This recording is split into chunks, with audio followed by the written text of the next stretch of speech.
All right, folks. First off, thank you so much for coming in on a Sunday evening with such nice weather out. I appreciate your understanding and flexibility when we switched our banquet date a couple weeks back. There was a very good reason why. Our unified spring outdoor track were in the state championship, and they did very, very well. We'll celebrate them in just a moment, but that is the reasoning why we moved the banquet. And again, I appreciate all of your flexibility and understanding with that as we try to celebrate all of our students. My name is Andy Crisafulli. I'm the athletic director here at Case High School, and I'd like to welcome building administrators, parents, and family, student athletes, and athletic coaches to our Spring Athletic Awards banquet. I'd like to send a special thank you to all of our parents and guardians for your continued support of not only our school, but our athletic program. Due to the hard work of both our student athletes and coaches, the 2016-17 sports program saw a respectable improvement in participation, on-field success, and classroom achievement. At Joseph Case High School, our student athletes are well-rounded. Many represent our school in numerous clubs. They are honor roll students. Several of them are members of National Honor Society, and we consistently see many of our student athletes competing for top 10 positions in their respective class rank. Tonight we'll be recognizing not only the many individual and team accomplishments, but celebrating a very exciting spring season. Now, to assist me with tonight's banquet are the many dedicated coaches sitting behind me that I will introduce as their sport is called to present. I'd like to send a special thank you out to the Friends of the Cardinals who continually support our student athletes and organize tonight's potluck supper. Every season that goes by, there's more and more participation, and it shows you the great leadership that we have in that organization. Now, I hope everyone grabbed an itinerary for this evening. We have a very full night ahead of us. The awards that we're going to be handing out are MVP awards, coaches awards, SEC All-Stars, SEC Honorable Mentions, newspaper awards, male and female student athlete of the year. Okay, our presentation order will be unified outdoor track will be first, followed by girls tennis, boys tennis, softball, baseball, and boys and girls outdoor spring track. Now, on the back of this paper are the many student athletes who earned their varsity jacket post the winter athletic season. And they're listed: Evan Surrett, Emily Salpetro, Aaron Rocha, Haley Omberg, Max Furtado, Tyler Paquette, Drew Plant, Allison Tavares, Kaylee Reese, Adam Mancy, Maddie Majewski, and Paul Souza. Now, I have all of those varsity jackets in hand in my office, except for the last 3 that I have starred, and the estimated delivery date is June 19th, which is a week from tomorrow. So at the conclusion of today's banquet, those student athletes can come see me, and you'll get your varsity jacket, and congratulations. Now, in order to earn a varsity jacket, you have to participate in at least 6 seasons, 6 complete seasons, and earn 2 or more varsity letters. Now, over the course of the years, we have more and more kids hitting that achievement, and after tonight's banquet, over the next 7 days, I'll be accepting names of individuals that have earned the varsity jacket after this season is concluded. All right, I order them 3 times a year. Please make sure that you see me before the end of the school year. I'll order them, and they'll be in right before we come back for the fall of 2017. All right, we have a lengthy program this evening, and you can follow along with that itinerary. And I want to get started. And our first presenter tonight is our unified outdoor track coach, Miss Heather St. Ives.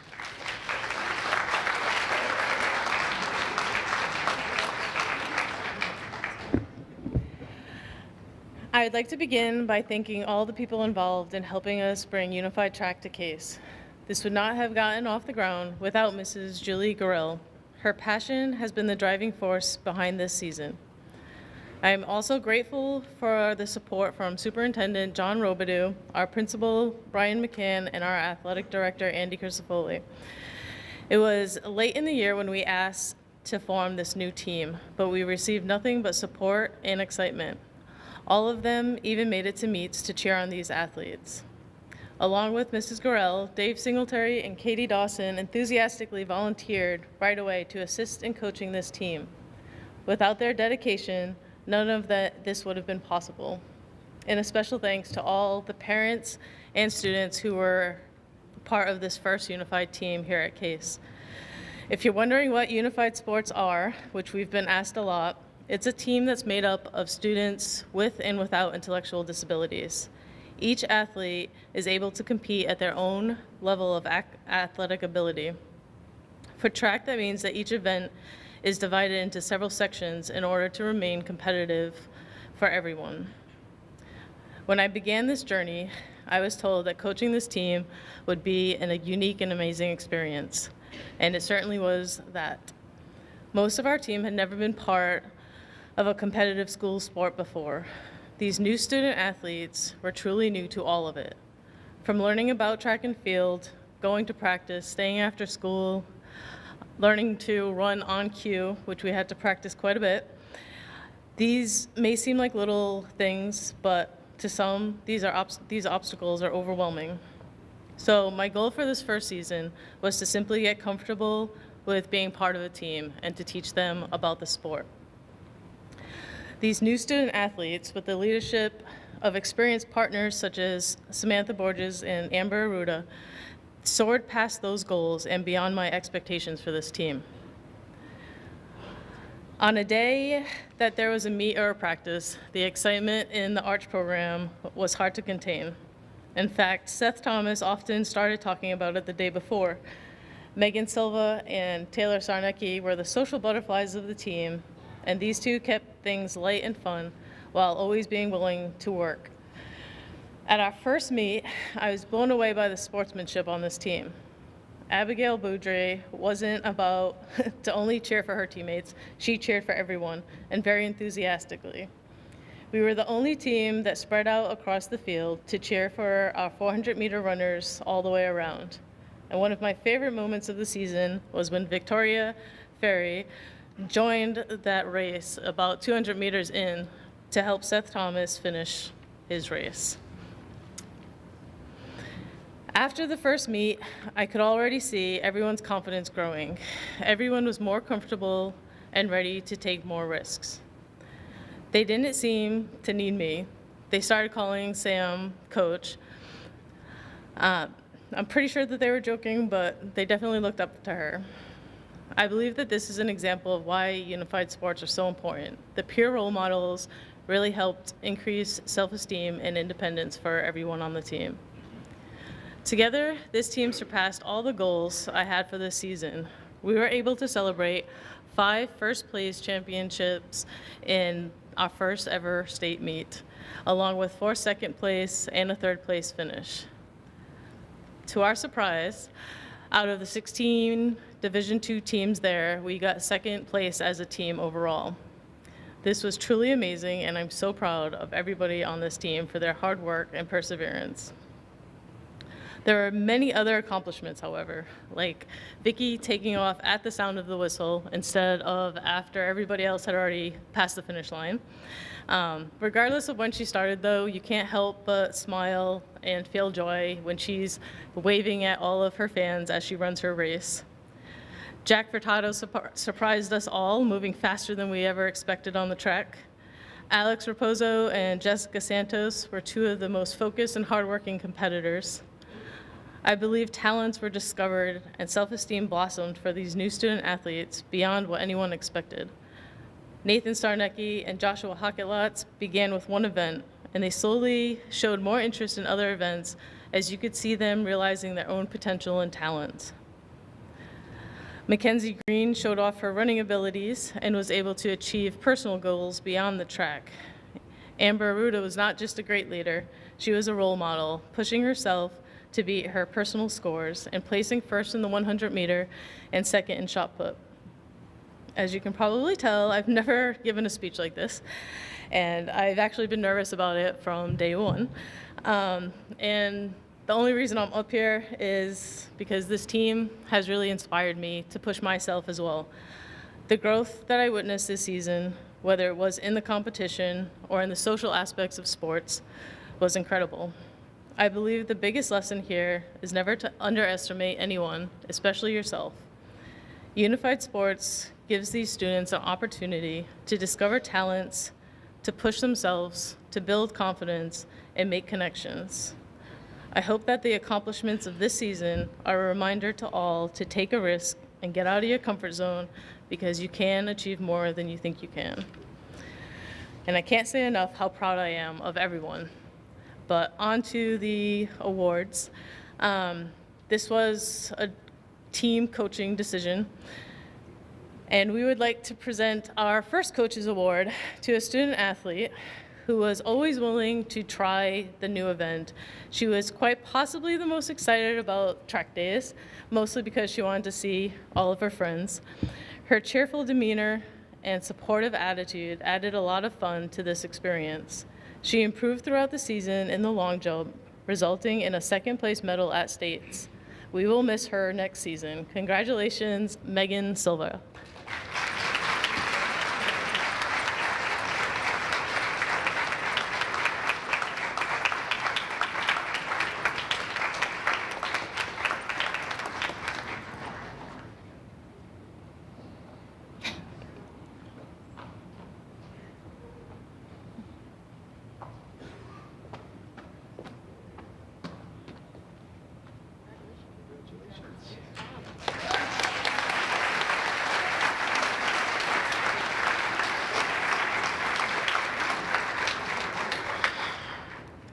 Our second coach's award goes to another very social and excited student athlete. His focus and hard work at track were very impressive. He beat his personal record in the 400 meter every time he ran it. He also threw shot put and did more events than anyone else. He was always supportive to his teammates and displayed good sportsmanship with the other teams. Congratulations, Alex Raposo.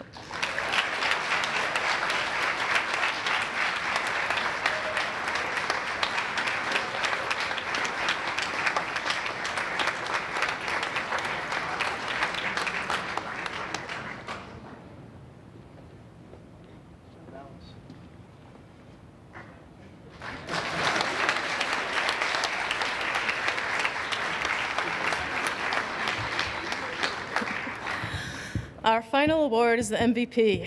I've had the pleasure of knowing this student athlete for a while. She's not only an incredibly talented athlete, she's the type of player you want on your team because she pushes everyone to be better, including coaches. I was thrilled when she told me that she was joining Unified Track because I knew what this would mean for the team. Her energy, positivity, encouragement, and no excuses attitude was exactly what we needed. Her contributions to this team, both placing at sectionals and states, combined with the energy she brought, will truly be missed. She was our captain, or as some of them call her, coach.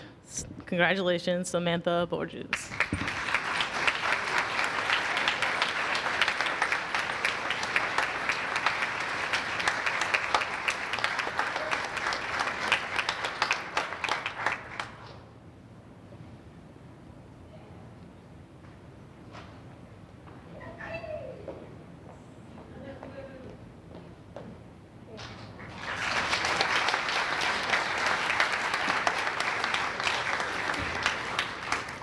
Thank you again to all the parents, my coaches, fellow coaches, administrators, athletes, for taking this risk with me. And congratulations to all the other teams and athletes.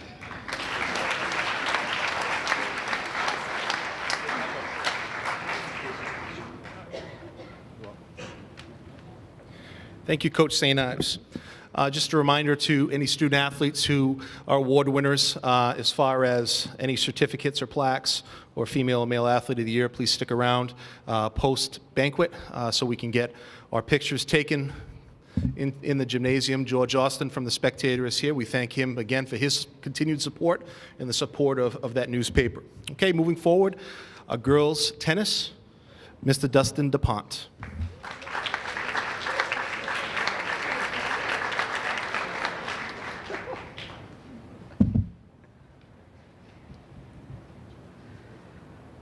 All right.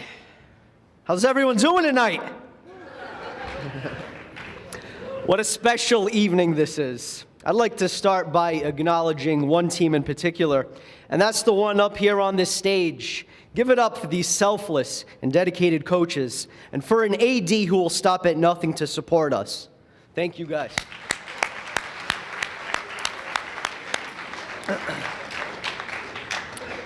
Mr. C, you're our rock. You hold it down. Thank you also to Russ Boardman for always receiving your call to duty with haste. Thank you, administration, and special thank yous to Mr. Chi and Mr. Palladino. Words cannot describe the appreciation I have for all of you. I'm so proud to stand here before this group of athletes, along with their families and friends. Girls tennis faced a season of learning and building together. It wasn't about winning matches. It was about the real victory that comes with belonging to a team. These girls helped each other, even fed each other. They never gave up and always played their hearts out. It's understandable that with hearts as big as theirs, matches were especially long this season. Am I right? Yeah. Sportsmanship. Now that's a word we can't say enough, unlike the word ogre, which we don't need to say. I ask you all in this auditorium to meet this young lady if you've never had the opportunity. Kristen Anselmo is only a sophomore, and yet she was such a fine example of the ideal student athlete. Seriously. She worked hard, never complained, played fairly, and treated everyone with respect. At third singles, she played a variety of opponents this season, which could have been overwhelming. However, the big smile on her face never left her, and when I asked her about her match play, she was always so positive. Everything from serving to her ground strokes improved tremendously throughout the season. I'm proud of you, Miss Anselmo. Please accept this SEC Sportsmanship Award at this time.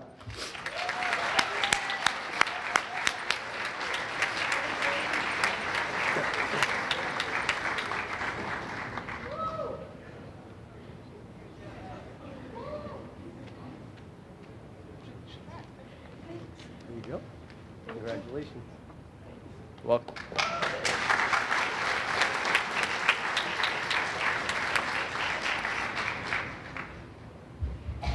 When an athlete can't practice or play at the beginning of the season, you want to expect a Tom Brady-like return from them when they do.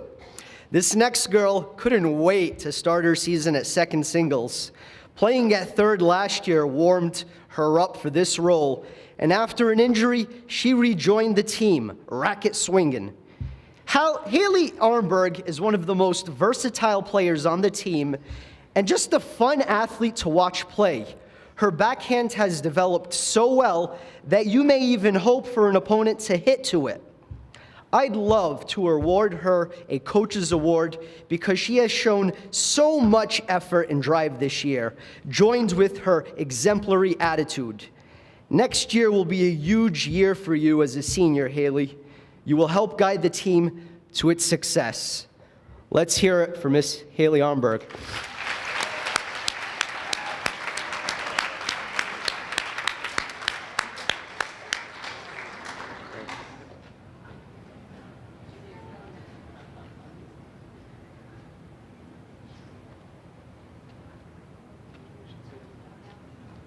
Congrats, girl. Thank you. You're welcome.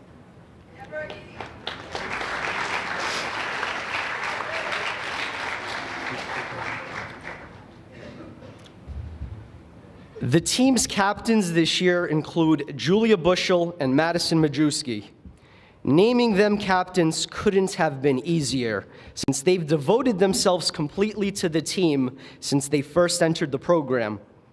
A coach couldn't ask for a player like Maddie because it would be asking for too much. This polite and caring young lady loves being a part of the team. She'd do anything and everything for her teammates. She fulfilled her role on first doubles perfectly, mentoring partners who were brand new to tennis. Maddie, I've wanted to award you with a Coach's Award numerous times throughout the season, but Mr. C said we could only order 2 plaques. Here's one, and congratulations also for an honorable mention in the SEC.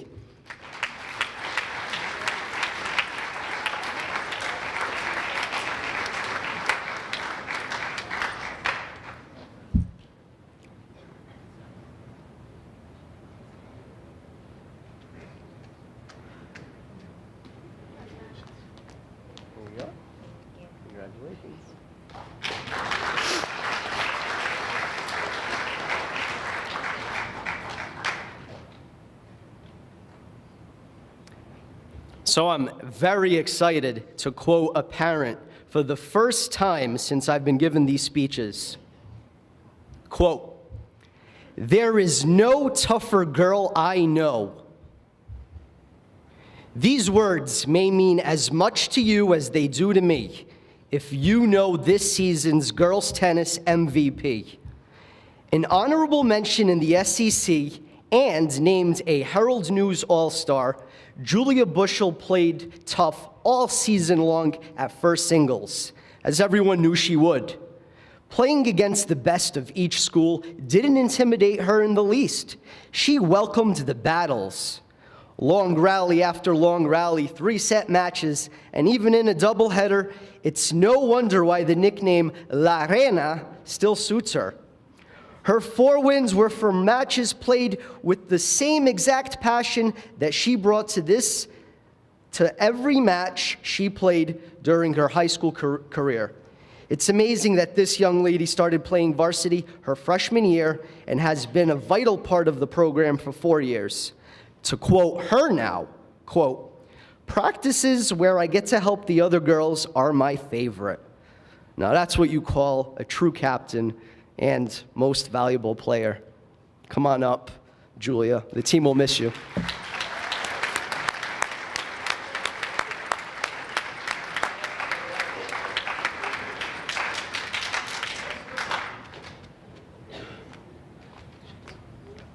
There we go. Congratulations. Thank you. You're welcome.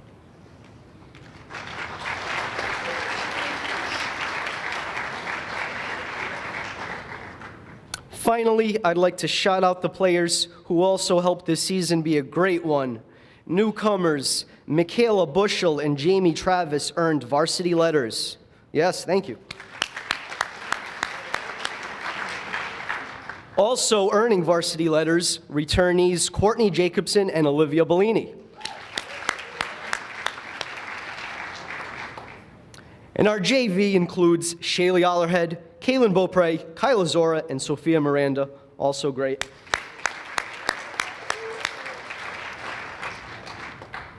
And finally, if I could attach a hashtag to this speech, it would be #blessed. Thank you.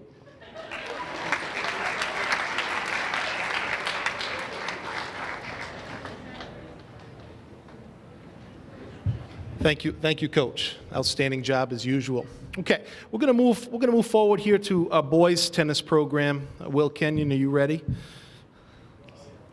Okay, Mr. Dave Raynone, our boys tennis coach.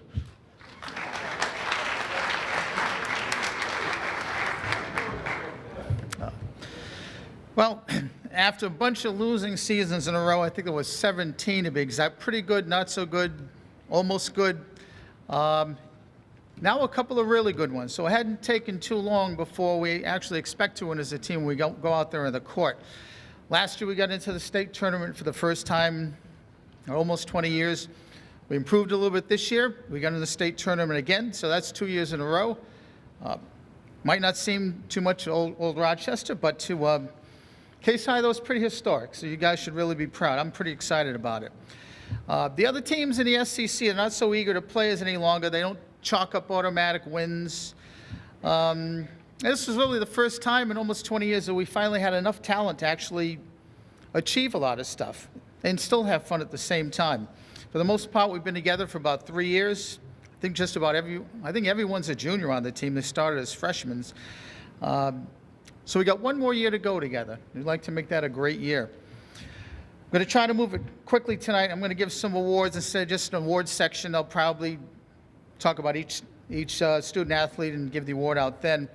But as a quick season summary, Again, we made the state tournament. We lost 3-2 to Bourne. We lost 3-2 to Dedham last year.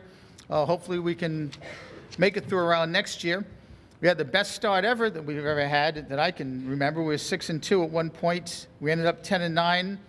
And that's the first time we've been over 500 in 18 years, I believe. Because all you need is you need a few good kids on a tennis team to be able to have a great team. You really need 7. If you have 5 pretty good ones, that's good too. We had at least 5 this year. 2 or 3 you don't win. You have to have at least 5. And hopefully next year we're expecting a 6th back. There's no seniors on the team this year, so it's not going to take too long to give you the highlights. But I guess one of the biggest highlights, as it always is, would be a win over rival Somerset. I think we're going through a streak of probably almost 40 consecutive losses to Somerset. I didn't coach all those. And we've beaten them 5 of the 6 times we faced them over the past 3 years. So it's always good to start out with a couple of good wins against Somerset. But none of it happens unless you have a couple of kids that just break through.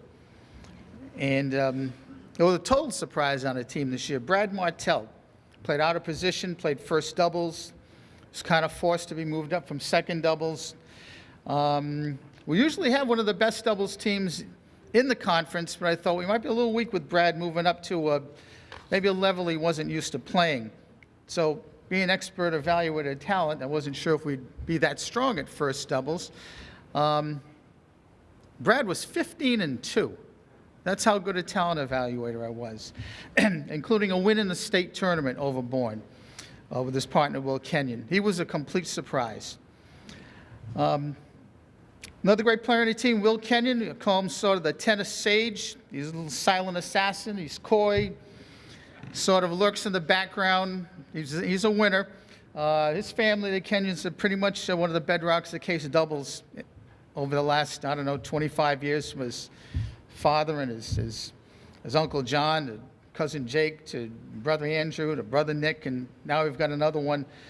You don't win at tennis at the high school level without families of tennis players coming through. So we thank the Kenyons. I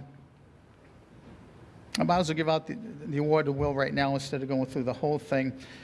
When you go to the Coaches All-Star meeting, sometimes you have to really lobby to get your kids to make first team, especially when you haven't had maybe more than one kid in 15 or 20 years. It's kind of like the time you sit back and sleep while everybody else chooses the All-Stars. But this year there was no doubt when we went in the meeting. We talked to all the coaches, and everybody's giving their records, and I just looked at the other coaches, and said, hey, we're 15-2.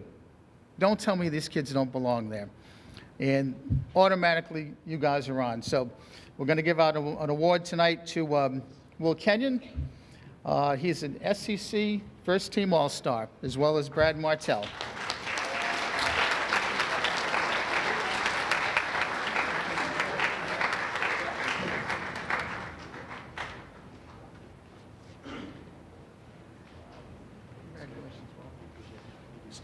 Will also has a coach's award. I forgot to mention that. Mike Acevedo, he was one of the best number 2 players in the league. Unexpectedly had to take over the number 1 spot after the first match. I'm not sure if he really wanted to do that. He was playing some fast company, some really good players.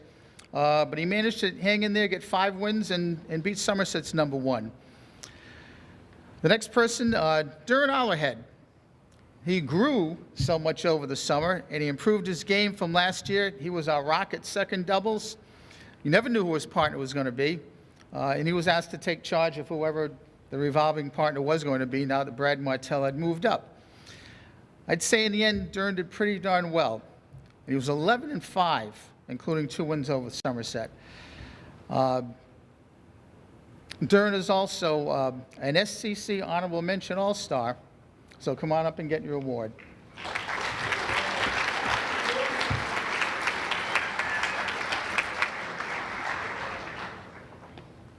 Congratulations, Duran. Nice year.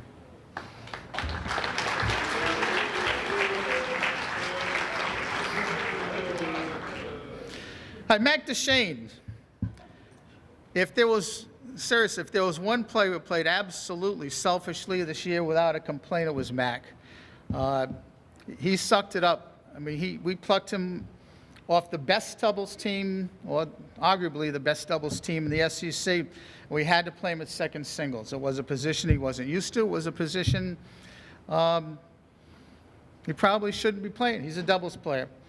I mean, we asked him to play, but heck, according to the MIAA rules, he had to play second singles.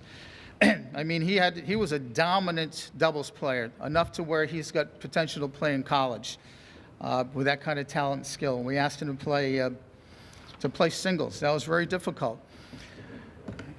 My analogy would be, it's such a different game. It's like taking your all-SEC football lineman and then asking him to play, to do the balance beam in girls' gymnastics. That's how different it is. It can be disheartening to go out there, I know, to know the other kids are really good. You're not that type of player, but you hung in there.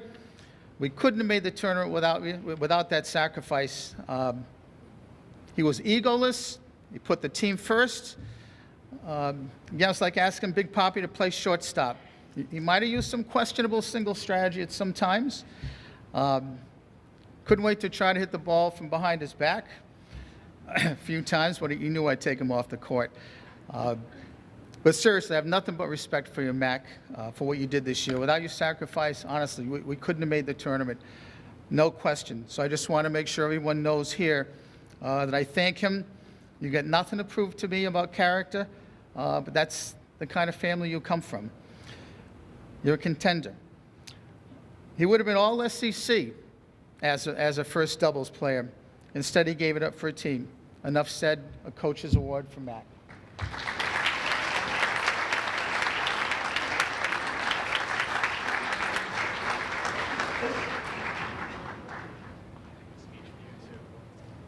Hey, you can't do that speech here, no.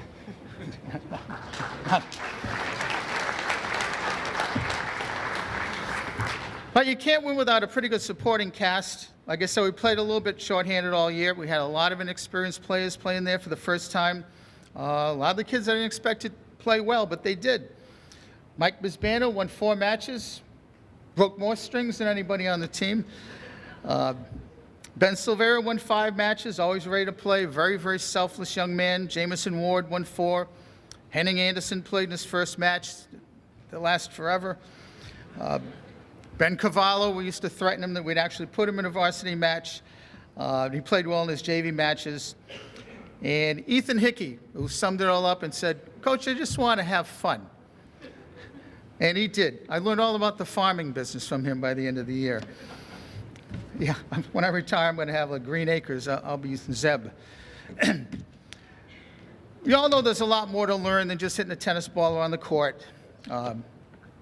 We do have the best kids in the league. I really believe that. They're selfless. They know how to act when we win. They know how to act when we lose.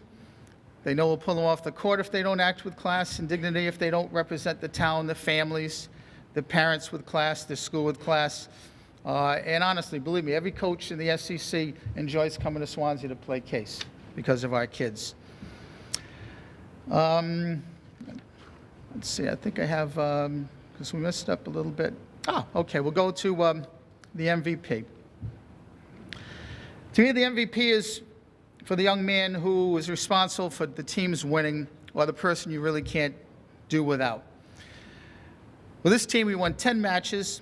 We didn't win any matches without this person winning. Every match he won was the deciding match of the tennis match. He always finished last. It was always 2-2, and it came down to one person. So you can imagine that pressure on your shoulders to be the last guy in just about every match and come up to him and say, "Listen, if you don't win this one, we don't win the match." That's what it comes down to. He's definitely the most improved player this year. He played the game very intuitively, has a natural game. He'll tell you in the beginning, in the spring, he couldn't get a ball over the net when he served. Remember that? And it was a little scary when you're actually missing the ball at times, too. And we worked on that. He did tremendously. I don't think obviously there was no more important player on the team than this person. He has an amazing heart. He's so self-deprecating. He's not the #1 player, but he's the #1 winner on the team. He's a gentleman first, and that counts in my eyes. He's recognized by every coach in the league. I'm not just saying that because they tell me that. He competes the way you want your son to compete, fair, sportsman, tenacious, gives a lot of breaks to the other kids on the other team, but we couldn't have made the tournament without him. So Tyler Abdullah is a multiple award winner tonight. He's winning the team's MVP, Sportsmanship Award, and honorable mention SCC.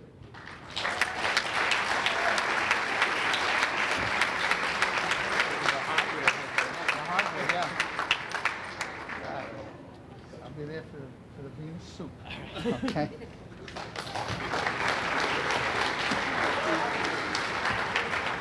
To wrap it up, I just want to thank Superintendent John Robidoux, Russell Boardman. Thank God we never even had to make a call to Russell. I saw him once.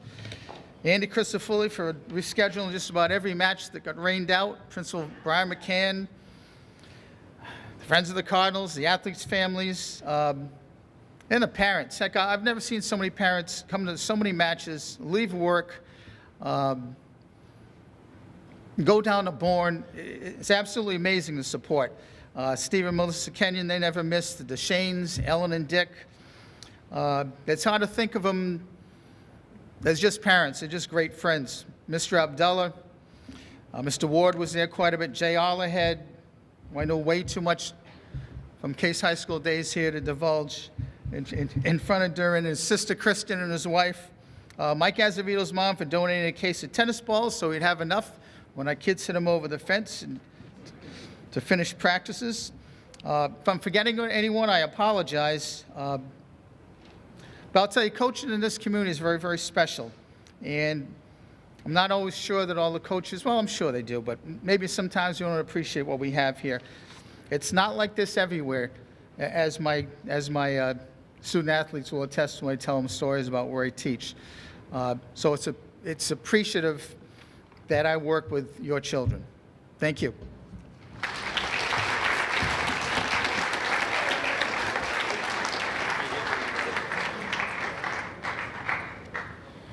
Thank you, Coach. Before we move on to our next presenter, for those individuals who are returning to Case High School in the fall of 2017, we have our sign-ups coming up this week. Please make sure that on Tuesday, if you're planning on playing a fall sport, that you check the Twitter, check the main office, because we do have our meetings after school on Tuesday. All right. I'm going through this pretty quick. All right, our next presenter is our varsity baseball coach, Mr. Joel Brown.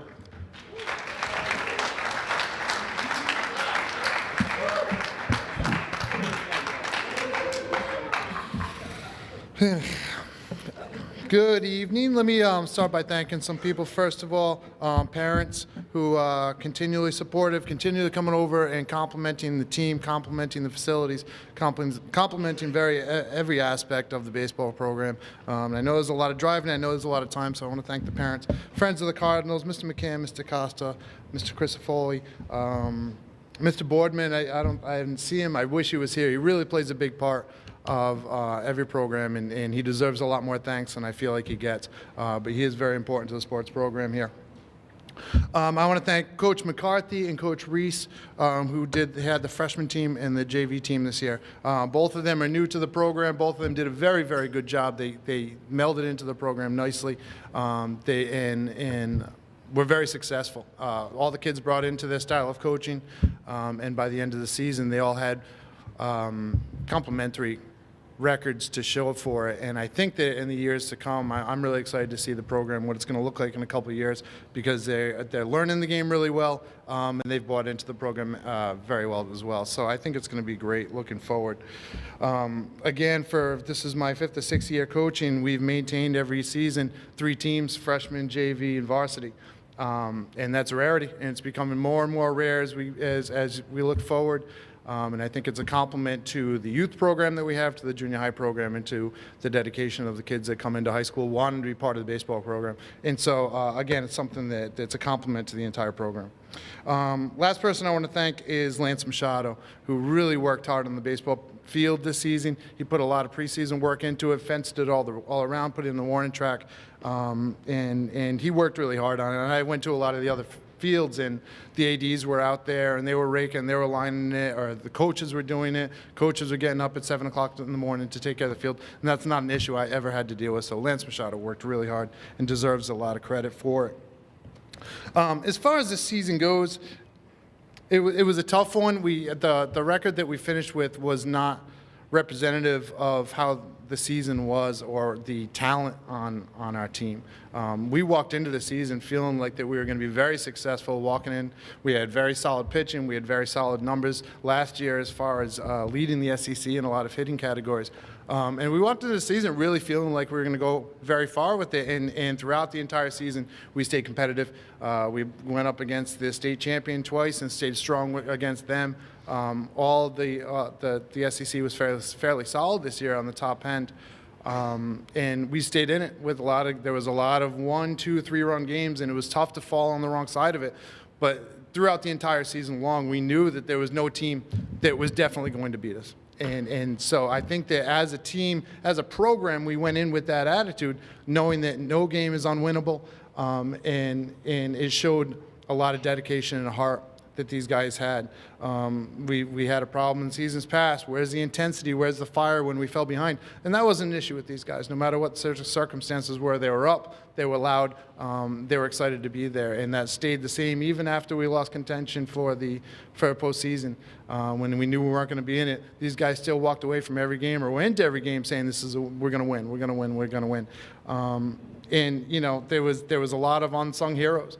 There were guys that rose up at the end of the game when we had our post-game meeting. There was a lot of emotion. There were tears. There was a lot of laughter. These guys knew how to be loose, how to enjoy the game of baseball, and at the same time knew when it was time to put the baseball hat on, get serious, and work hard. And they stayed working hard in every game, in every inning, in every pitch, and every at-bat. And so it was. Again, the record that we finished with which was not representative of the amount of talent that was on this team.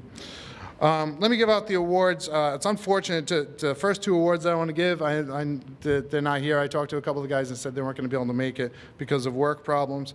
The first one is a kid I'm really going to miss. He's incredibly intense. But at the same time, he could step back from that and knew how to alleviate a tense situation. And put a smile on everybody's face, and it's going to be unfortunate to see him go, and that's Sean Gerland. We can give him a...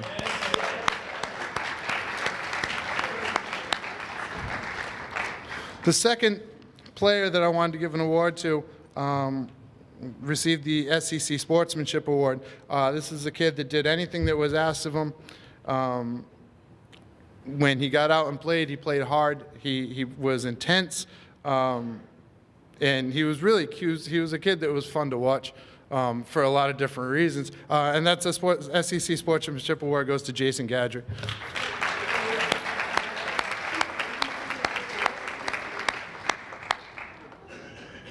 The first Coaches Award that I'm going to give away tonight is going to go to a player who became a leader on the team, and I think an unexpected leader. He had a strong desire to win in almost every circumstance. You know, as we got into 2/3 of the season, 3/4 into the season, we kind of fell into a routine with the batting order and defensive position, the alignment of everything. And so there was a couple times where I had to talk to players and say, I know you're not getting the playing time that you want. We're trying to put this together, trying to find the right recipe. And this player looked at the entire team and said, I don't care if I'm in the game. I don't care where I am on the field. I don't care if I'm in the lineup. I just want to start winning. I want to keep staying competitive. And he showed a lot of emotion. That was kind of the attitude that he had all the way through. And so, and that was nice to see. And a lot of guys are like this, and a lot of guys deserve it. But he did a good job of showing it throughout the entire season. So the first Coaches Award goes to Ethan Cavallo.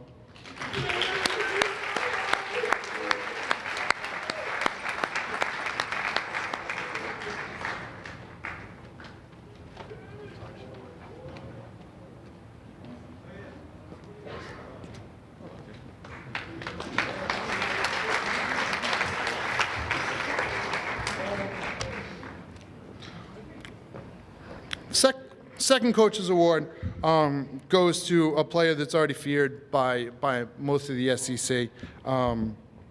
Everyone knows him. Everybody is prepared for him. He didn't have the best season. He probably didn't have the season that he was expecting to have. A couple of tough games, but he was kind of he's the dark horse of the team. He's a kid that's not loud, not vocal. He's got a very intense way of playing. He's a year-round player, and he was my number 3 hitter, a solid player on the team, solid leader. The coach's award, second coach's award in the SEC honorable mention is Andrew Ruggiero.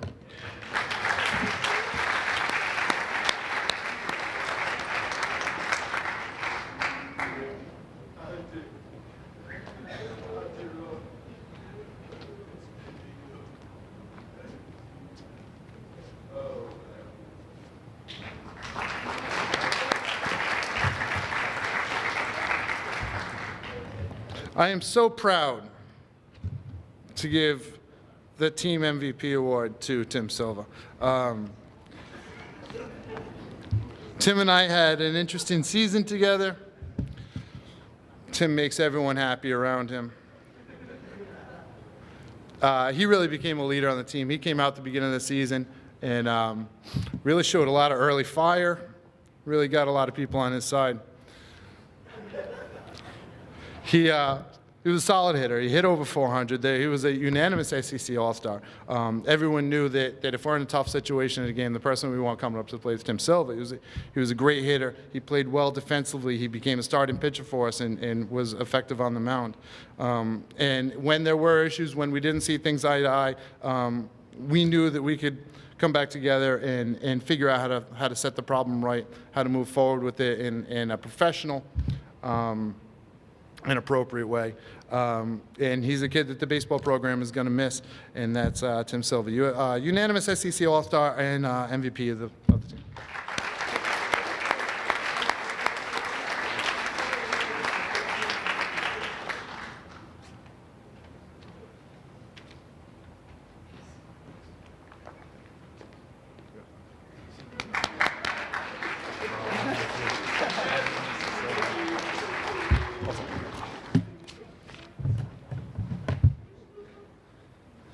All right, thank you, Coach.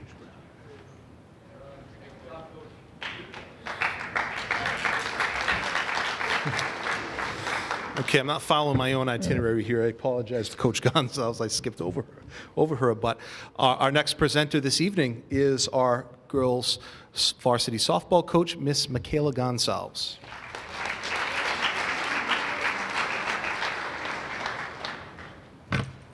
All right, not that tall. Okay. So first of all, I'd like to thank Mr. Robidoux, Mr. McCann, Mr. Costa, and Mr. Crisafulli, Friends of the Cardinals, for making all this possible and giving me the opportunity to coach this amazing group of girls here in the front row. That make me so proud in many, many ways. Thank you to Mr. Boardman for keeping our team healthy and caring for our many issues, many issues. His care for our student athletes is something that we can never repay him for. So thank you, Mr. Boardman. Thank you to the, yeah.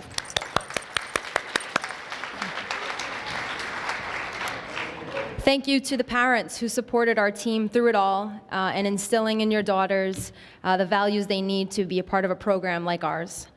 I'd like to thank JV coach Julie Plant for her dedication to our program. She worked extremely well with the girls, especially our pitchers, to make sure that they were always as confident as possible, and you really helped to bring out the best in each player, so thank you very much for that. I would like to thank... Okay, I'd like to thank our volunteer coach, Roger Cretion, who put in as much time as any head coach anywhere. He brought a different perspective, knowledge. He did the book for us, calculated stats. He kept the girls laughing with his witty remarks. Witty, what does that mean, Rachel? Thank you for all you did for this team. We really appreciate you, and happy early 80th birthday. It turns July 5th. I really want to thank all 25 players in the softball program, the entire program. Your commitment, the pride you exhibit, your hard work every day, it'll keep us strong each and every season. The way you girls balance academics, athletics, a lot of you work, it's not an easy task. So I thank you for all the energy that you still save for softball and that you make the most of each day. Each day we strived for excellence and we grew tremendously as a result. We spent a lot of time on the psychological aspect of the game, building toughness and confidence, learning what it takes to be a good teammate, valuing the daily process of being better than the day before, craving competition, and what to do when faced with adversity. As a result, our young team finished with a winning record in a very difficult conference where 5 of the 9 teams qualified for states and did really well. We lost 6 games by 1 run.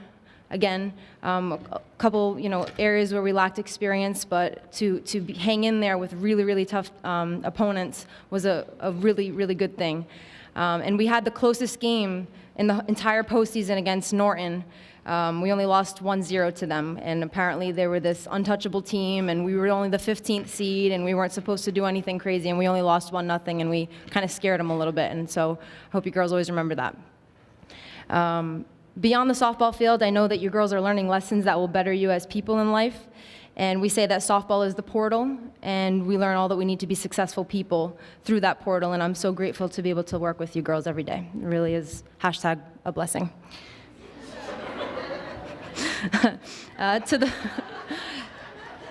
To the 4 seniors, Kaylee, Julia, Maddie, and Katie, thank you for all of the good that you did for this team. You helped to mold the team and made everyone feel like they were part of a family. Good luck in your future endeavors, and please know that you'll always be a part of the Case softball family. All of the players in this program carry a vital role in our team's operation as a unit. Each player could be individually recognized for doing something greatly that benefited our team, but with limited awards, the coaching staff and I had to pick players that stuck out to us as consistently going above and beyond to help the team. So we'll start with the Sportsmanship Award. This goes to a player that genuinely has a deeper care for the success of the team than she does her own. She never gives less than her best, never has to be told to work harder. As a first-year varsity first baseman, she could have complained every single day when I had her suit up to warm up one of our 2 pitchers every game day, or during practice to give our starting catcher a break. She could have complained that catching wasn't going to help her be a better first baseman, but she always put her teammates first. She hustled wherever she went, and she always did everything with a smile.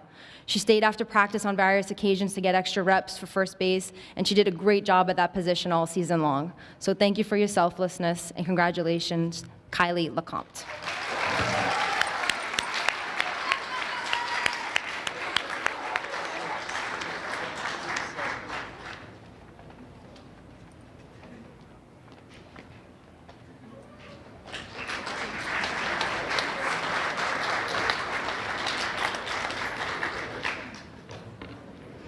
Okay, I have 2 SCC Honorable Mention Awards to give out. Again, we play in a really tough conference, so it was difficult to get players on the All-Star team, but we did get 2 honorable mentions, and so I'd like to give this first one to a player who was very consistent defensively, making big plays for us in clutch situations.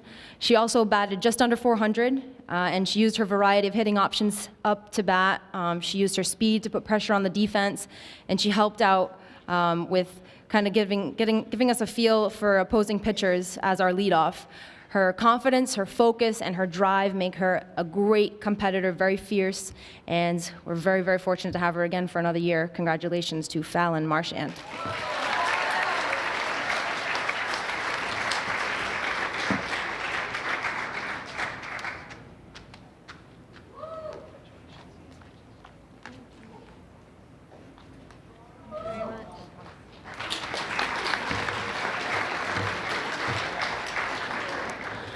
So our second honorable mention goes to a player who brings a lot of intelligence, leadership, and passion to our team. Offensively, she hit .383, but she reached base 50% of the time due to her patience and her good eye. She walked 13 times, and she only struck out 3 times. She had 4 huge home runs on the season, drove in 18 runs, and she was batting either in the 3 or the 4 spot all year. She made some really big defensive plays toward the end of our season and connected with our catcher to gun down many a runner foolishly trying to steal second. Congratulations to Julia McClintock. Thank you so much.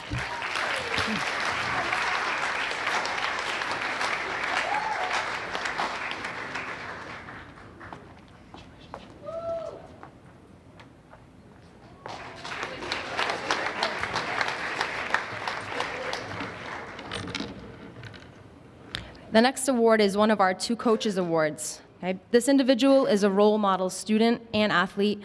Her role changed from last year to this year, but she continuously supported the team in whatever her role was. She is extremely coachable. She never had to be told to push herself harder. She always did what she was told and never had an excuse when being corrected.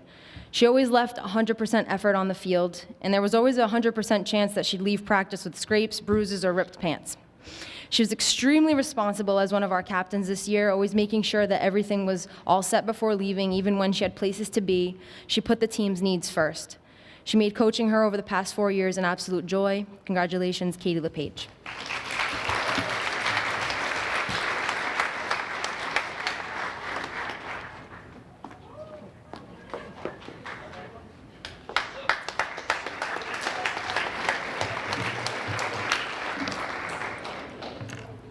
The second Coach's Award goes to a player who is the epitome of a true team player. This player kept the same positive attitude, passion for the game, and support of her teammates every single day, no matter if she was a sub for varsity, playing JV, it didn't matter. This player gave everything of herself and always put the team first. She worked extremely hard every day at practice, never giving less than 100%. Her undying energy and willingness to do anything for the betterment of the team are qualities that are rare to come by. She's a go-getter and always helps to make sure everything is how it should be before and after practices and games. She embraced her role and did it to the best of her ability, helping us with her speed on the bases, but more importantly, with her great attitude and energy. Congratulations, Rachel Davidson.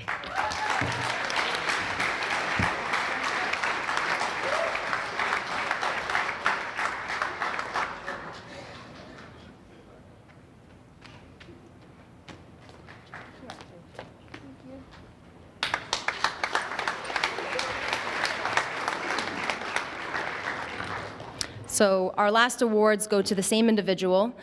She's an SEC All-Star and our team MVP. She batted .425 with a .700 slugging percentage. She had 3 home runs, 33 RBIs. Defensively, she kept us in every game with her blocking skills. I placed so much responsibility on this player in assisting our young pitchers, and she absolutely rose to the occasion by helping them to believe in themselves and by nicely framing a few pitches and blocking a few balls along the way. There is so much this player does that can't be measured with stats, though. She's a very respectful young woman who takes constructive criticism and uses it to get better. Her effort day in and day out is extremely admirable. She craves challenges that push her out of her comfort zone. She's a true competitor who will do whatever she needs to do to help the team succeed. She motivates me to work harder every day. Her energy in the dugout, support for her teammates, talking to teammates who may have had a bad day, her decision-making, taking accountability and helping teammates to do the same, not letting herself get down if she isn't playing to the best of her ability because she knows she needs to stay positive for her teammates. All these things helped our team to grow this season. We were a very young team, and although she's just a sophomore, her leadership as a captain, her work ethic, her awesome attitude, she has a really, really bright future, and I thank her for everything she did to help this team this year. Maddie Medeiros.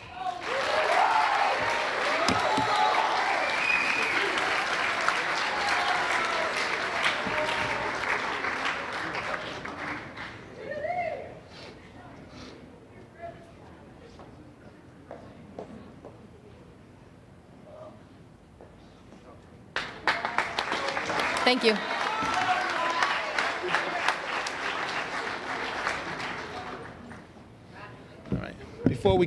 Before we clear the runway for Mr. Mitchell, just another quick reminder that if you are award winner tonight, whether a plaque, certificate, please stick around and report to the gymnasium, and we'll make sure that we get your picture taken and hopefully be in the Spectator next week.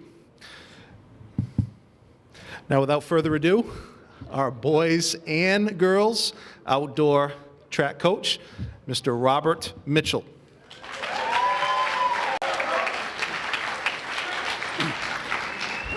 Thank you very much. Really quickly, I see people secretly timing and not so secretly. I have 2 sports, that's all I'm going to say. I'd like to thank administration, Russ Boardman, Andy, all the people, everyone thanks, but really I'd like to thank the parents.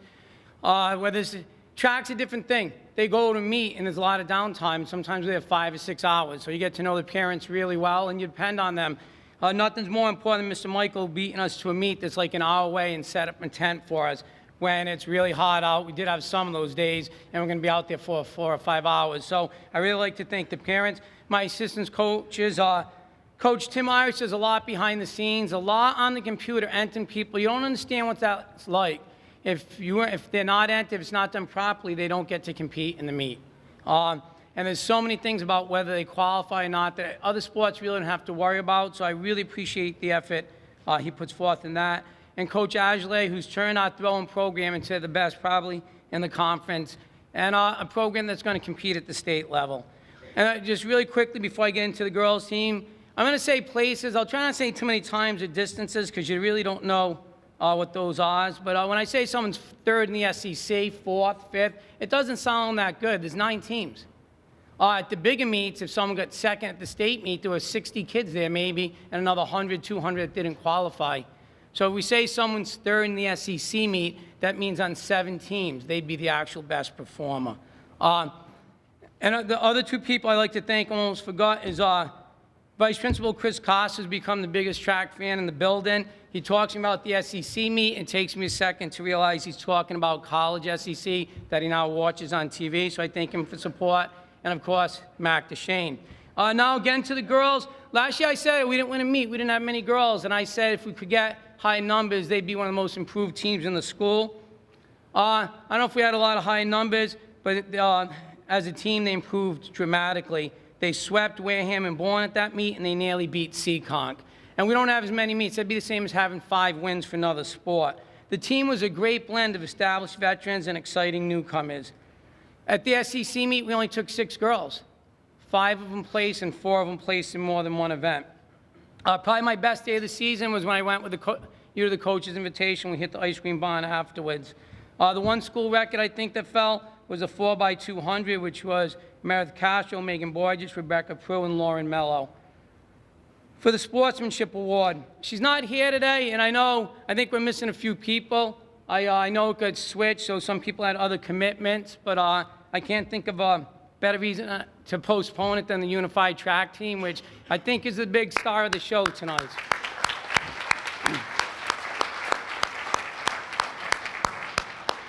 So Lauren Mell's not here today, but she got the sportsmanship. She worked really hard all off season to run the 400. It's not a race that's great. The only race worse than that is the 400 hurdles. But she knew we were kind of loaded at sprinter this year, so she offered to move up. She's a very committed and dedicated member of the team. She's one of the captains, and she's always fighting through injuries and other stuff just to get on the track for us. Very, very tough runner, always anchors our 4x100 team. So Lauren Mello for the Sportsmanship Award. Coaches Award.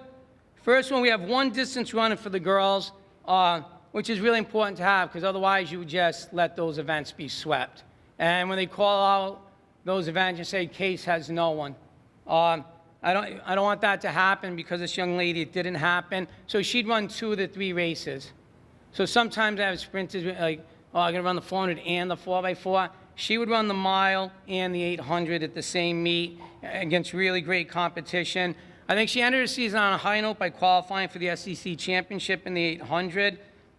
She's a top 10 student, one of the nicest people to be around, and someone we're really going to miss, Alexis Lanigan.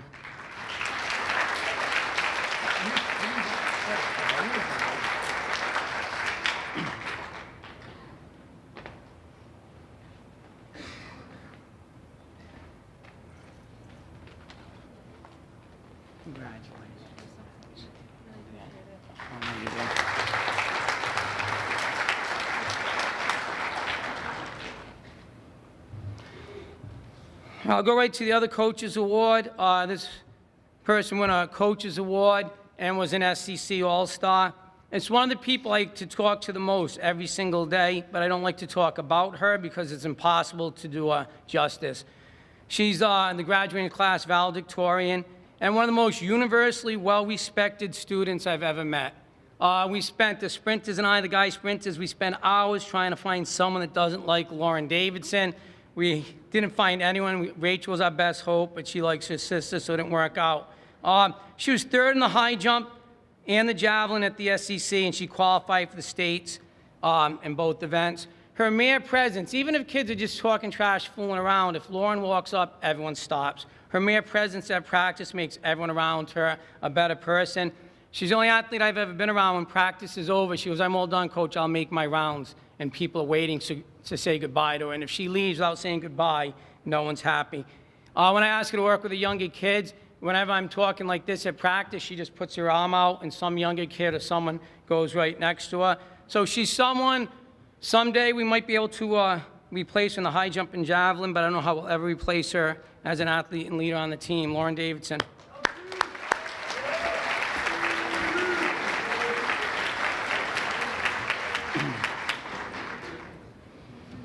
All right, SEC, we'll go there. SEC honorable mention. We had a couple really talented freshmen.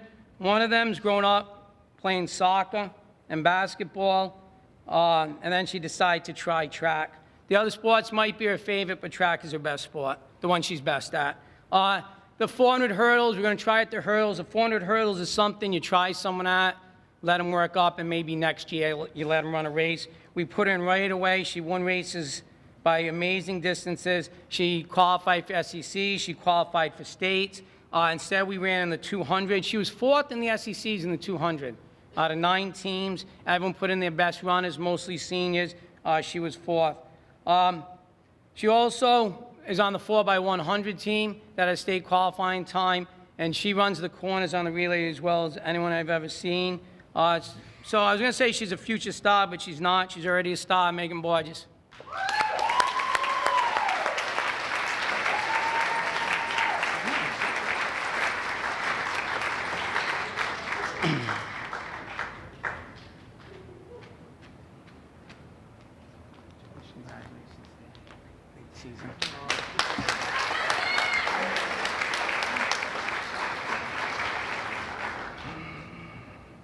All right, the next one, also a captain along, I think it was, Lauren Mellon, Lauren Davidson, was Brittany Lynn Keegley. She's a hurdler with impeccable form.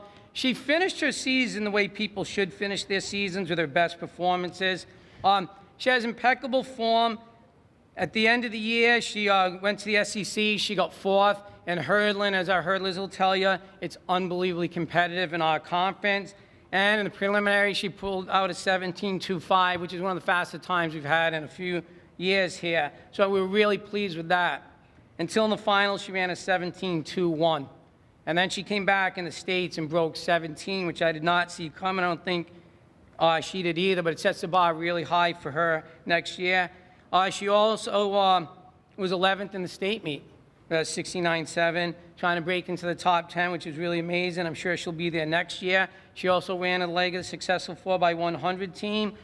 So she's an excellent hurdler, but she's absolutely best when she's not competing, when she's teaching the younger kids, the boys, anyone who will listen, and anyone who listens to her automatically becomes a better hurdler. And that's when she's absolutely at her best and when I'm the most proud of her. Come on up, Brittany Lynn.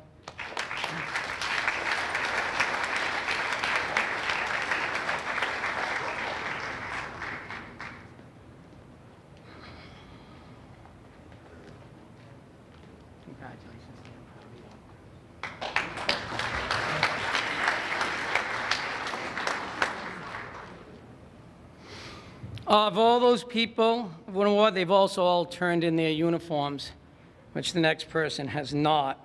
All right, the next person, another freshman. I'll go over why she wins an award, but for no other reason, she did track as an 8th grade, and she's a 3-sport athlete. I now have coached her for 4 seasons, which I feel bad for about that, but it does make me a lucky coach. I could tell you times and distances what she does is amazing, but you won't understand it.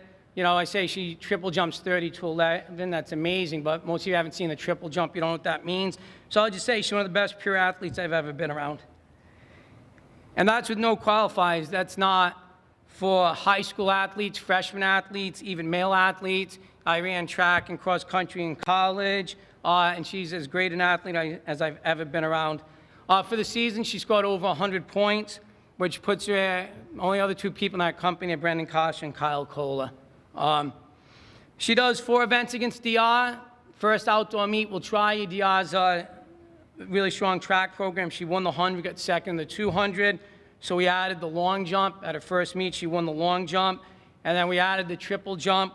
While our facility was being worked on, she didn't really have time to perfect it or train at it, just showed her how to do it. And she ended up being really great at that as well. She was 4th in the 100 at the SECs, and everyone that beat her was an SEC All-Star in one event or another. She also was 5th in the triple jump. She was a little unlucky. She jumped. She was in 2nd, 3rd, and then 2 or 3 girls in a row went and jumped and said, "Oh my God, that's the best jump of my life." So she could have even finished higher. I lose track of the event she qualifies for thing. In SECs, I'd go long jump, triple jump, 100, 200, 4x100 relay, and I think she qualified for all the same in the state meet as well. Against ORR, a real track powerhouse, she went and won 3 events. She's modest, she works hard, and she's very respectful and has a great sense of humor. And it's my privilege to award her SEC All-Star, and as a freshman, I'm sure it's not going to be her last one, but MVP of the team. Come on up, Meredith.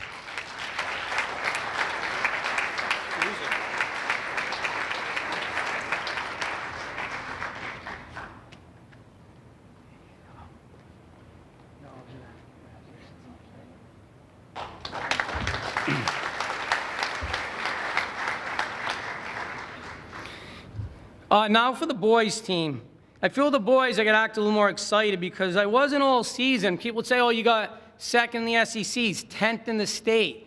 And I got made fun of in my quote in the paper. Something was like, "I'm pleased." And like, way to show emotion, Mr. Mitchell. But I expect them to be really good. I knew we were good at the beginning of the season. We finished 6-2. We were hoping to give undefeated a shot. And when we go against ORR, they beat us by 12 points. They have an All-American and other people that compete at the national level. That's another thing that's different about track. We go, when we see kids at the kids at the New Englands, the All-State meets, we compete against the best regardless of division. There are meets we go against the top in Division 1. 6-2, again, for other sports, they'd be going 15-5.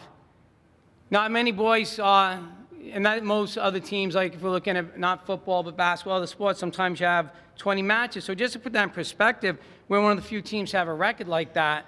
But I guarantee we're the only Case boys team in a few years to have a record that would be 15-5, 75% winning percentage, and not be disappointed, but we know it could have been better.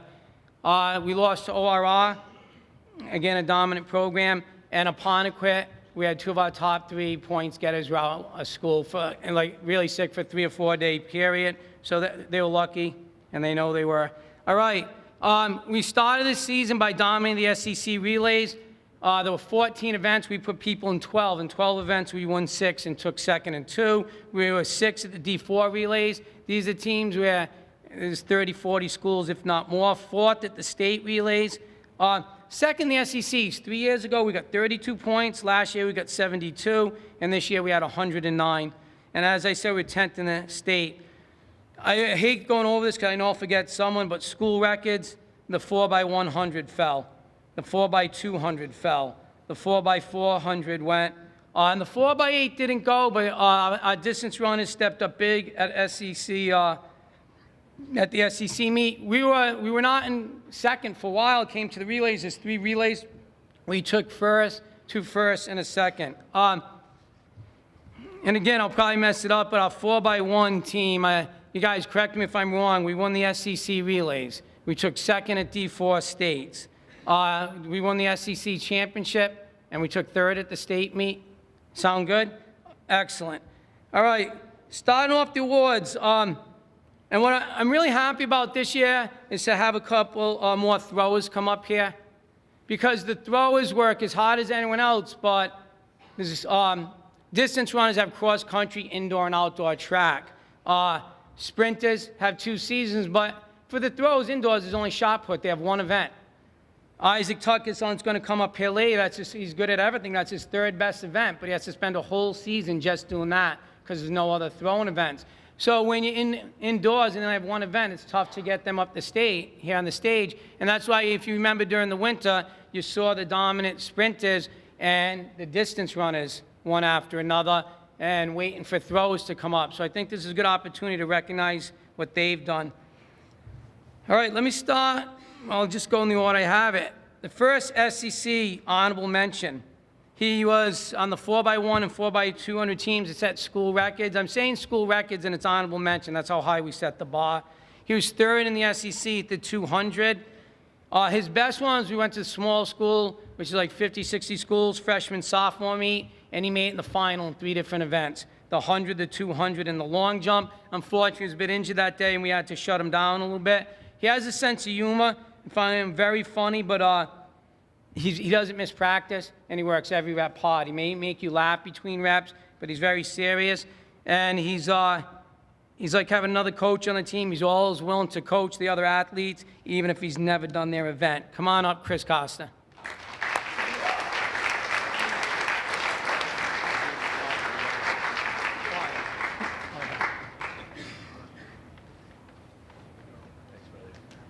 Thanks, brother Chris.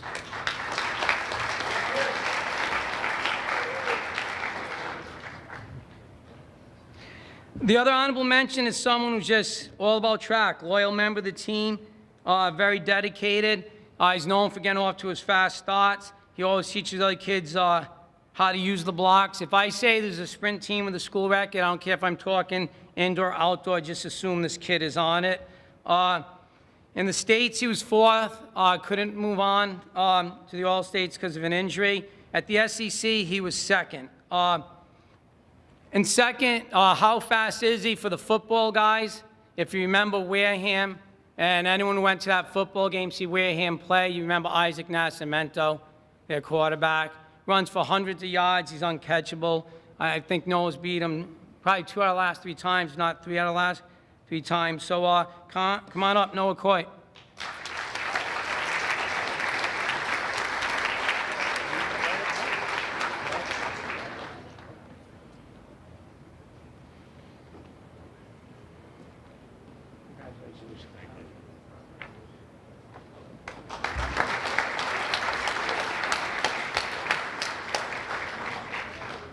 And he's a bit unlucky not to be an SEC All-Star. You only get so many people on.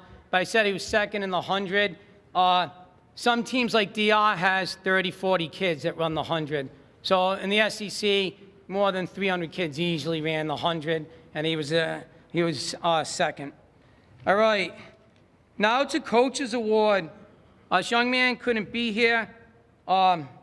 Noah Casado, who's 13th in the state at the small school freshman sophomore meet, which is, again, all over the state.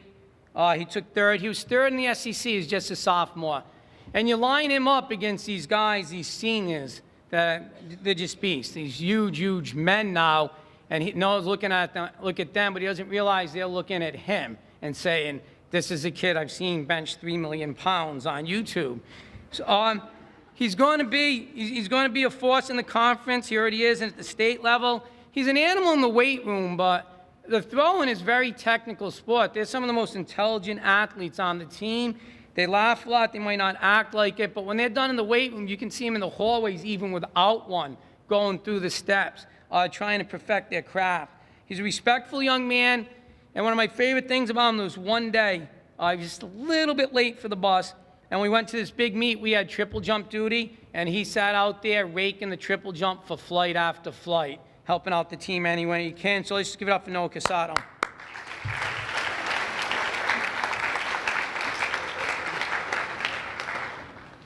The other Coach's Award goes to another thrower. He's one of the premier sophomore throwers in the entire state. Same thing what I just said in the weight room. He's a great technician. If he went to something that was freshman, sophomore, it's a thing they do in the track, he wins the javelin. That's all there is to it. He won the SEC, no surprise. At the freshman, sophomore schools, he went in with 48 kids, and those 48 have to qualify. You just can't bring anyone. So for the 48 kids, he won that as well. In the SEC, he was 4th in both the discus and the javelin. So he's a sophomore. If he went to 6 other schools in the SEC, he'd be the best at both those events. He was 6th in the state meet. In the D4 state meet, he was beat by 4 seniors and a junior. So he's someone, I can't say much about how hard he works, his great attitude and character, but he's someone I'll be going to the all-state meet with, and hopefully someday the New England's. Isaac Tucker, come on up.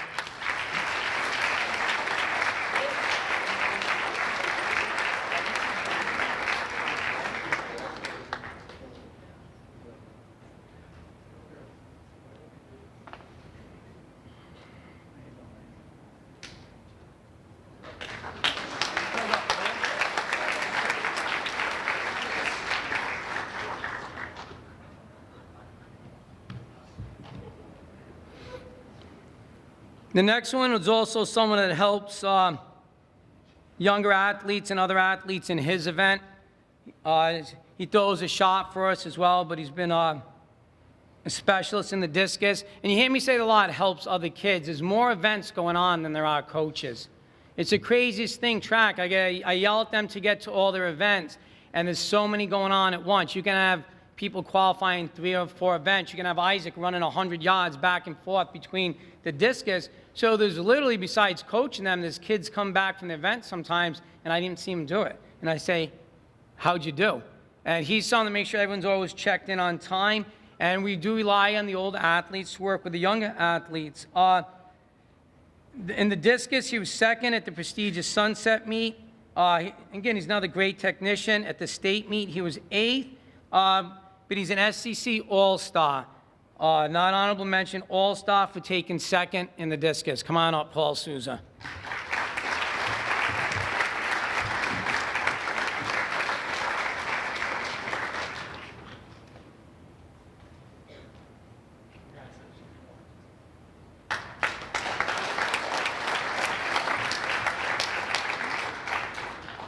And the only person to beat him in the discus is this guy out of Wareham that's thought to be in the SEC unbeatable, but I think Paul will have something to say about that next year.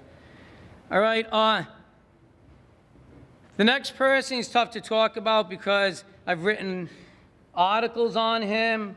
You know, I coached him outdoors this year and last year, and it's Brendan Costa. So I thought, what new do I have to say about Brendan Costa? He's an SEC All-Star. He anchored the 4x100 team that set the records. He was second in the D4 state meet in the javelin. And he went on to all states where he finished 11th. And the paper the other day, I saw Rhode Island. You would have been the Rhode Island state champion. So out of Rhode Island, Massachusetts, he's the 11th best javelin thrower. He did the triple jump when we need him to. It's not his event. He just jumps in, does it when we need him to. And when he does it, he qualifies for the state meet. Just said how great he was in the javelin. Against Wareham, he uncorked him for 170 feet. He's a contender in any meet he's in the long jump, and he's a great 200 runner. And he is one of the other people besides Meredith and Kyle that scored over 100 points. The new thing I have to say about him, though, is at the SEC All-Star meeting, it was amazing how pro-case it was. The other coaches have recognized everything you guys have done to build up the program. We got voted sportsmanship, team sportsmanship. It was a tie. It was a 3-way tie, and they don't break those ties because they don't want to outvote people for sportsmanship. You all get it. So that's great. So you got to move on. They say, no, but we've got to vote again. I just said we don't do that. They said, but at this breakfast, the first outdoor track breakfast award-winning thing for the MIA that they ever had, you get to send a representative. So now it's 3 teams. You can't vote on it again. How do you decide? Pick a number 1 from 10. Was one suggestion. Rock, paper, scissors came up, picking things out of like a hat to see who it was. And then the coach from Wareham said we shouldn't do, because they want it to be random. And they said we shouldn't do any of that. They said we want Brendan Costa to represent our conference. The OR coach said that's what we feel as well, and went around the room, and it was unanimous that he would do that. So sportsmanship at the time, I had some other people I was looking to put in for there, knowing he would get other awards. So I did not pick you for this award. Every other coach in the conference did, and it was one of my best moments coaching. Come on up, Brendan.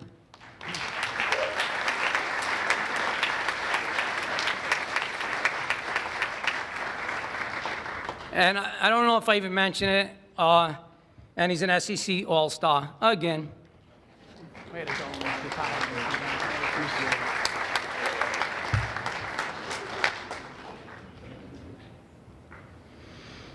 All right, if I've done this right, I have 1 person left, all SEC. So we had 3 all SEC people, and again, in a really strong conference. Is Kyle Kohler. At the SEC, he was 4th in the 110 hurdles, 3rd in the 400 hurdles, and 2nd in the triple jump. And afterwards, he's like, sorry, coach, I wish I had a better day. So his bad day is everyone else's career day. In the 400 hurdles, he doesn't get beat by anyone that's not from Old Rochester. And Old Rochester has a hurdle relay team that was 7th in the nation. and he's competed directly against the All-American from Aurora on a number of occasions. He's unselfish. He's too good at too many events. I can't sneak him into some of our great relays. And they get a lot of attention, and they cross the finish line first in front of everyone. The whole crowd notices it. No one really sees him triple jumping over there, high jumping over there. So I think it's a huge sacrifice for him. He scored, he's the only one to beat Meredith. He scored 179 points this season, which is incredible. And he's also going to be the team MVP, and he solidified that at Wareham. Wareham's a program on the rise, immensely talented, and we knew it was going to be close. And if a few events went the other way, we try and get it. The relays, last 2 races, we know if we get to the relays, we've won it. You're not going to get us in the relays. He did 4 events. That's the most you can do, otherwise he would have done more. He PR'd, had his personal best in all 4 events, and set 2 school records. He's the best hurdler in the history of the school, and he's setting records that will not be broken for a long time. And I just can't remember all the events he's done: high jump, 100, triple jump, 100 hurdles, 400 hurdles. A tremendous athlete, and I think everyone knows that, but I want to thank him tonight and honor him as SEC All-Star and MVP for being unselfish. Come on up, Kyle.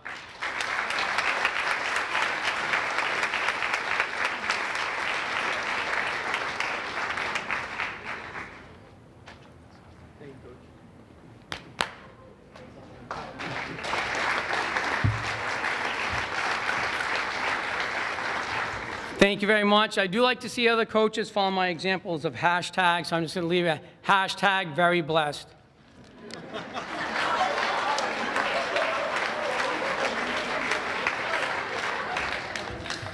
Was that a dab or a Hulk Hogan flex?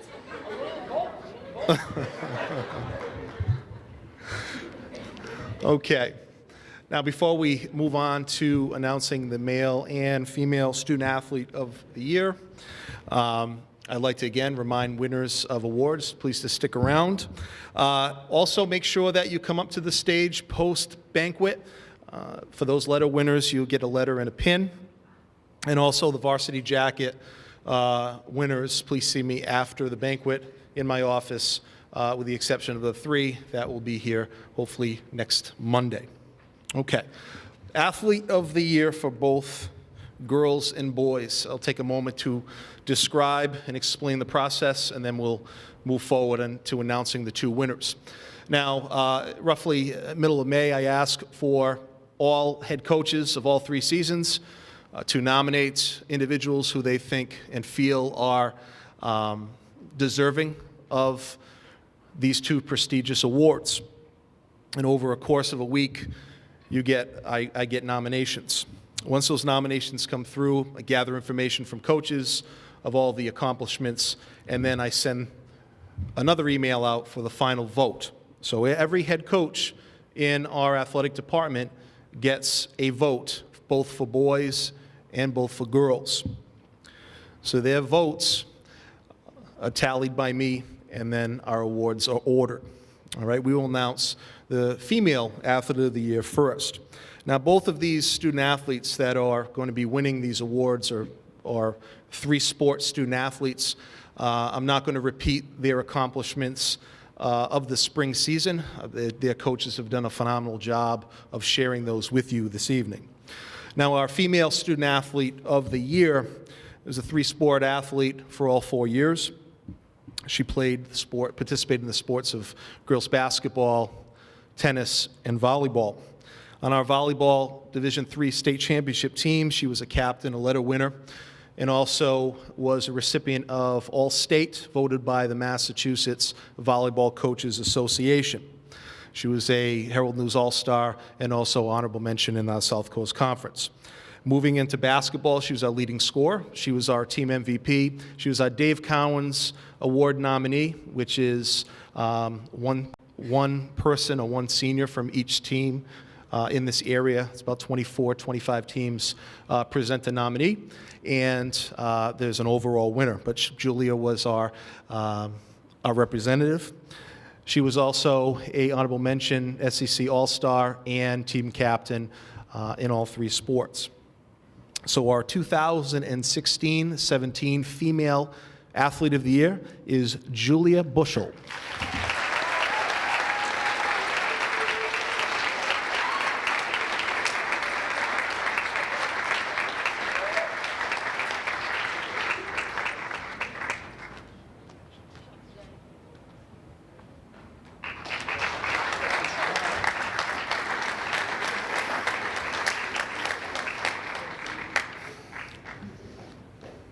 Congratulations, Julia.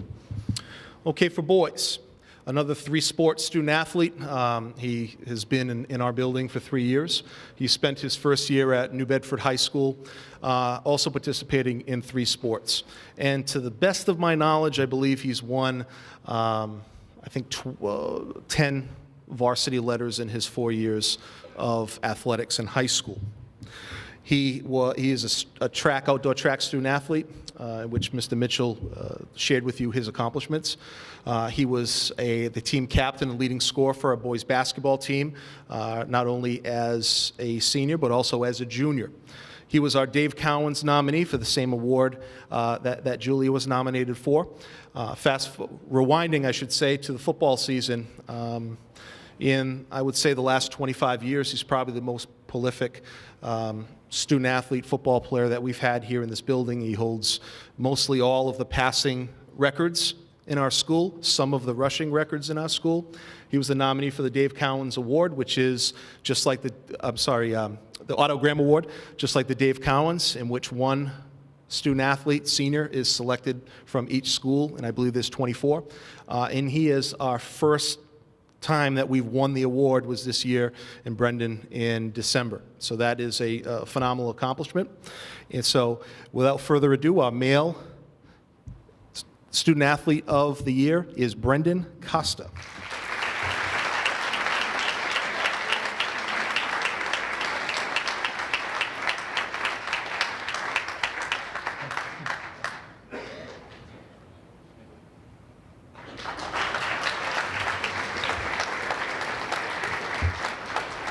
Congratulations, Brendan. That's actually his second year of winning the award. Okay, that concludes our program for this evening. And again, I thank all students, all coaches, all family members that attended tonight. I believe, if I remember correctly, Friends of the Cardinals always ask if I can remind parents if they have any bowls or utensils that they brought to pick up on your way out. Please, award winners, please report to the gymnasium so we can get your pictures taken. Varsity Jackets award winners, come see me. Have a great night, and we'll see you next fall.